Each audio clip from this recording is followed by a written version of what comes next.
औज़ुबिल्लाहिमिनश्शैतानिर्रजीम बिस्मिल्लाहिर्रहमानिर्रहीम। Law point की तरफ से जनाब मोहम्मद अकरम आराई एडवोकेट फ्राम वजीराबाद। इस वक्त हम चौधरी अरशाद अहमद चीमा साहब एडवोकेट सुप्रीम कोर्ट उनके ऑफिस वजीराबाद में मौजूद हैं। तो आज हम जो सवाल जवाब की हमारी नशिस्त है चीमा साहब के साथ, वो जमानत के बारे में है। हमने इनसे पूछेंगे कि जमानत क्या है, जमानत की अकसाम क्या है, और अगर जमानत मंजूर हो जाती है तो फिर उसके बाद जो मुचलका जात दिए जाते हैं वो किस सूरत में दिए जा सकते हैं, और अगर मुचलका जात किसी मुलजिम के पास ना हो तो क्या उसके कोई ऐसा आर्डर कोर्ट उस मुलजिम को कर सकती है कि वो नकद रकम जमा करवाए, कर सकती है यानी। तो इस बारे में हम चीमा साहब के साथ आज ये गुफ्तगू करेंगे। ये हमारा जितना प्रोग्राम है हम कर रहे हैं, ये हम कोशिश ये करते हैं कि खास तौर पर जो हमारे नए आने वाले साथी हैं वकला, उनको इसके बारे में जरा मालूमात उनके पास आ जाएं। तो अस्सलाम वालेकुम चीमा साहब। वालेकुम सलाम जनाब। चीमा साहब, सबसे पहले आप बताएं कि जमानत क्या है। जमानत जो होती है ना, वो कोर्ट जो है ना, पहले वो बंदा पुलिस की कस्टडी में होता है, यानी फिर अदालत की कस्टडी में चला जाता है जुडिशल रिमांड पे। तो उसकी कस्टडी जो है वो दी जाती है किसी और दीगर शख्स को। अदालत उसको ग्रांट कर देती है बेल, यानी उसको कहती है कि आप कोई इसके बारे में अपना कोई जमानतनामा दे दें, और वो जो जामन होता है फिर कोर्ट के अलावा उसके पास वो बंदा चला जाता है। जामन की ये ड्यूटी होती है कि उस बंदे को अदालत में पेश करे जब अदालत उसको चाहती है कि ट्रायल के दौरान तलब करे, या वैसे जरूरत है तो वो पेश करने का पाबंद होगा। अब जमानत जो है ये एक ऐसा कमिटमेंट है किसी शख्स की कि वो वहां पे कहता है अदालत में अगर ये बंदा हाजिर नहीं होगा तो मैं इतनी पेनल्टी आपको अदा करूंगा और मैं रिस्पॉन्सिबल हूं to produce that person before the court. Cheema sahab, ये जमानत की कितनी किस्में हैं? अब जमानत के बारे में ये बड़ा लॉ इस पे बना है बहुत ज्यादा। और जमानत जो है इसमें एक तो कबल प्री अरेस्ट बेल होती है, एक आफ्टर अरेस्ट होती है। अब जमानत की जो आगे किस्में हैं वो मैं बताना चाहता हूँ। एक ऐसी जमानत होती है, ऐसे जुर्म है जो काबिल जमानत होते हैं। एक ऐसे जराइम है जो नाकाबिल जमानत होती हैं।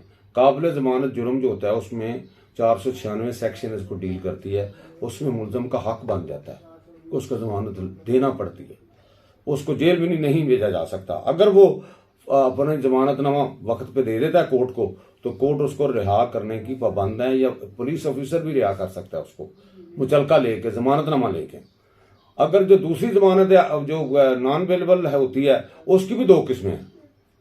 नॉन अवेलेबल में ये 497 में आती है, इसका कानून मौजूद है। उसके मुताबिक ये होता है कि अगर प्रोहिबिटरी क्लाज में कोई जुर्म फाल करता हो तो उसमें अदालतें जमानत नहीं लेती आमतौर पर, लेकिन अगर नॉन प्रोहिबिटरी क्लाज में फाल करता हो तो उसमें जमानत को अमूमी तौर पर ले लेना चाहिए और सिर्फ एक्सेप्शनल केसेस में खारिज करनी चाहिए। इसके बारे में मैं रेफरेंस पेश करना चाहता हूँ, जो बड़ी अहम जजमेंट है, PLD 1995 सुप्रीम कोर्ट, उसका पेज है 34। तो अगर कोई तालिब इल्म इसके बारे में जानना चाहता है कि बेल की किस्में क्या हैं, बेल कैसे होती है, नॉन अवेलेबल क्या है, अवेलेबल क्या है, जमानत जो है अवेलेबल में किस तरह, नॉन अवेलेबल में किस कैटेगरी में जमानत ली जा सकती है, किसमें खारिज की जा सकती है, तो ये सूरत जो है। चीमा साहब, आजकल एक बड़ी चाल खासतौर पे जो सियासी लोग हैं उनकी ये हिफाजती जमानत क्या होती है? ये हिफाजती जमानत हमारा ये एक इसमें हमारे CRPC में तो इसका कोई ऐसा मामला नहीं, जिक्र नहीं है, लेकिन ये है, ये एक प्रैक्टिस भी है। और आमतौर पर यह समझा जाता है कि अगर कोई शख्स जो है उसको गिरफ्तारी का अंदेशा है, और अगर वो मुतलका अदालत में पहुंचने से पहले वो समझता है कि मुझे गिरफ्तार कर लिया जाएगा, तो वो ये करता है कि वो मुतलका हाई कोर्ट जो होती है जहाँ का वो रहने वाला है उसमें जाके दरख्वास्त देता है कि मुझे इतने दिन की जमानत दी जाए, मुझे गिरफ्तार ना किया जा सकते। तो वो अदालत हाई कोर्ट जो है उसको जमानत दे देती है, और वो कहते हैं कि इस इतने दिनों तक इसे गिरफ्तार ना किया जाए ताकि वो असल अदालत में अप्रोच कर सके फॉर द बेल।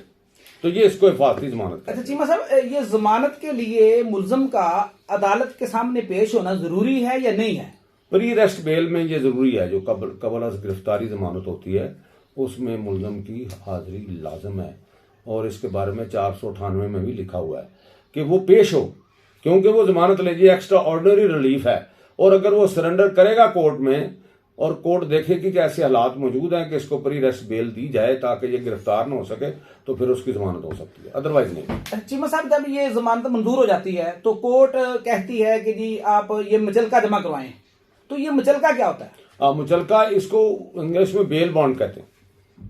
यानी एक फार्म होता है, उसमें जामन जो है वो लिख के देता है कि मैं इसकी जमानत देता हूं, अगर ये गैर जो हाजिर हुआ तो मैं इतनी पेनल्टी जो है वो पे करूंगा। मुलजम भी देता है, अपना जाती मुचलका भी देता है, और उसके साथ जो जामन होता है, अगर अदालत कहती है कि आप विद 1 श्योरिटी आपकी जमानत मंजूर की जाती है तो एक जामन देना पड़ेगा उसे, या 2 श्योरिटी देती है, ये और अदालत की डिस्क्रिप्शन है, कोई जितनी मर्जी श्योरिटीज उसे डिमांड कर ले। अच्छा जी जी चीमा साहब, नेक्स्ट मुझे ये बताएं कि ये जो मुचलका हम जमा करवाते हैं तो उसके साथ क्या क्या चीज हम लगा सकते हैं एक मुलजम की जमानत करवाने के लिए? मुलजम की जमानत आजकल तो ये अदालतें देखती हैं कि क्या ये बंदा जो जमानत दे रहा है इसके सोर्सेज हैं, इसके पास कोई ऐसी प्रॉपर्टी है और ये साउंड पार्टी है या नहीं है, ताकि अगर ये गैर हाजिर हो जाए तो उसकी जो प्रॉपर्टी है उसको कुर्क किया जा सके, और उससे अगर बॉन्ड 4 फीट हो जाता है 5 से 14 के तहत तो फिर उससे पेनल्टी जो है वो रिकवर की जा सकती है या नहीं की जा सकती। तो ये सूरत हाल देखते हैं जामन के बारे में, उसको अपना बताना पड़ता है कि मेरे पास भैंसें हैं, मेरे पास गाय है, मेरे पास मोटरसाइकिल है, या और प्रॉपर्टीज का उसको जिक्र करना पड़ता है ताकि अदालत की सेटिस्फेक्शन हो सके।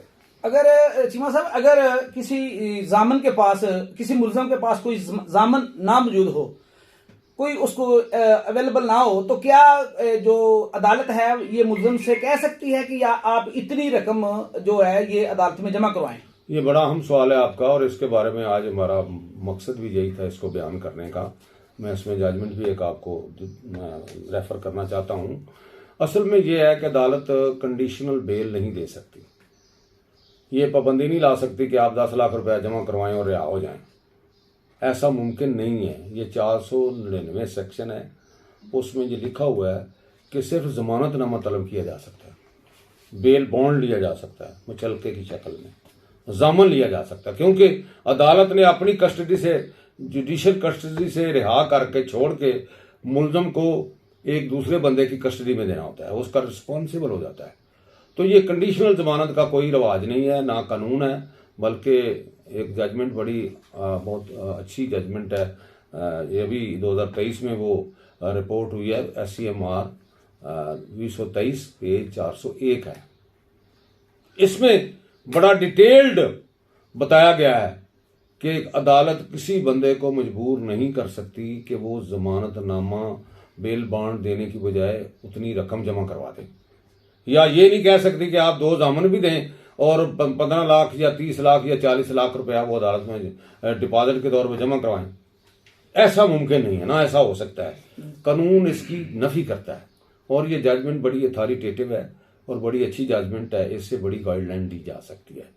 तो अगर कोई शख्स जो है आज खुद उसके पास कोई ऐसी जमानतनामा नहीं है या जामन नहीं है, तो वो अदालत से इस्तदा करता है कि जनाब मैं खुद पैसे जमा करवाना चाहता हूँ। उसके बारे में सेक्शन है 513 CRPC, उसमें ये बताया गया है कि अगर अदालत किसी को नहीं कह सकती, अदालत का कोई इख्तियार नहीं है, किसी सूरत में नहीं कह सकती कि आप इतने पैसे जमा कराएं। लेकिन अगर वो बंदा जो मुजरम है वो खुद कहता है कि मैं जनाब मेरे पास जामन नहीं है, मैं खुद ये पैसे जमा करवाना चाहता हूँ, मुझे इजाज़त दी जाए, तो इसमें कोर्ट उसको परमिट कर सकती है। तो इस जजमेंट में बहुत अच्छा उन्होंने डिस्कस किया मैटर को, और 499 और 513 का भी जिक्र है, और उन्होंने बताया कि बेल बॉन्ड होता क्या है, और बेल बॉन्ड जो है वो कंडीशनल नहीं हो सकता, ना जमानत कंडीशनल हो सकती। तो ये थी चंद गुजारिश जी, बहुत शुक्रिया चीमा साहब, थैंक यू वेरी मच जनाब। मुझे उम्मीद है कि आपको हमारा आज का भी ये जो है ना इंटरव्यू पसंद आएगा। Thank you very much. Thank you.